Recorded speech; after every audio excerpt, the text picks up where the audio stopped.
ఇవాల్టి వీడియోలో వచ్చేసి న్యూ ఇయర్కి అండ్ క్రిస్టమస్కి స్పెషల్గా కేక్ ఇంట్లోనే ఇలా ప్రిపేర్ చేసుకోవచ్చు ఫ్రెండ్స్. చాలా సింపుల్గా ఎలానో చూసేద్దాం. ముందుగా ఒక మిక్సీ జార్ తీసుకొని దాంట్లోకి ఒక 1.5 కప్పు వరకు ఉప్మా రవ్వను తీసుకోవాలి. ఎప్పుడు ఉప్మా రవ్వతో ఉప్మా కాకుండా ఇలా కేక్ చేసుకున్నారనుకోండి చాలా పర్ఫెక్ట్గా వస్తుంది, చాలా సింపుల్గా కూడా అయిపోతుంది. ఇప్పుడు 1.5 కప్పు వరకు ఇక్కడ నేను ఉప్మా రవ్వను తీసుకున్నాను. తర్వాత దాంట్లోకి ఒక యాలకుని యాడ్ చేసుకోవాలి. తర్వాత దీంట్లోకి ఏ కప్ తోటి అయితే మనం రవ్వను తీసుకున్నామో అదే కప్ తోటి 1/2 కప్ వరకు షుగర్ని యాడ్ చేసుకోవాలి. ఎక్కువ తినేవారైతే కొంచెం ఎక్కువ వేసుకోండి షుగర్. అలా వేసుకున్న తర్వాత మిక్సీపై మూత పెట్టేసుకొని ఇలా మెత్తటి పౌడర్ లాగా చేసేసుకొని ఒక బౌల్లోకి దీన్ని యాడ్ చేసేసుకోవాలి.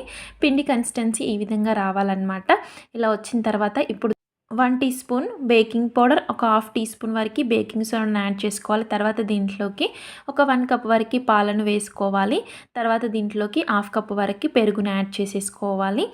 తర్వాత దీంట్లోకి కొంచెం ఆయిల్ కూడా వేసుకోవాలి, ఒక 1/2 కప్ వరకు. ఇలా మొత్తం మిక్స్ చేసేసుకోవాలి. ఇలా మొత్తం పిండి కన్సిస్టెన్సీ ఈ విధంగా వచ్చేంత వరకు కలిపేసుకున్న తర్వాత ఇప్పుడు దీంట్లోకి ఒక 1/2 కప్ వరకు ఆయిల్ వేసేసుకొని దీన్ని కూడా మొత్తం మిక్స్ చేసేసుకోవాలి. ఇలా మొత్తం కన్సిస్టెన్సీ అనేది ఈ విధంగా రావాలి. అప్పటి వరకు మిక్స్ చేసుకున్న తర్వాత ఇప్పుడు దీంట్లోకి ఒక 1 టీ స్పూన్ వరకు వెనిలా ఎసెన్స్ని యాడ్ చేసేసుకోవాలి. ఫ్లేవర్ కోసం చాలా బాగుంటుంది. ఇలా వేసుకున్న తర్వాత దీన్ని మొత్తం కలిపేసుకొని పక్కన పెట్టేసుకోవాలి. తర్వాత ఒక బౌల్ తీసుకొని దాంట్లోకి ఆయిల్ వేసుకోవాలి, ఒక 1/2 టీ స్పూన్ వరకు. తర్వాత బ్రష్ తోటి ఇలా మొత్తం స్ప్రెడ్ చేసుకోవాలి. మీ దగ్గర కేక్ టిన్ ఉంటే కేక్ టిన్లో చేసుకోవచ్చు, లేదంటే ఇలా బౌల్లో చేసుకోవచ్చు, లేదా టిఫిన్ బాక్స్లో కూడా ప్రిపేర్ చేసుకోవచ్చు. ఇలా చేసుకున్న తర్వాత దీంట్లోకి కొంచెం మైదా వేసేసుకొని మొత్తం స్ప్రెడ్ అయ్యేలాగా స్ప్రెడ్ చేసుకోవాలి. ఎక్స్ట్రా మొత్తం తీసేసుకోవాలి. తర్వాత మనం రెడీ చేసి పెట్టుకున్న కేక్ బ్యాటర్ని దీంట్లోకి యాడ్ చేసేసుకోవాలి.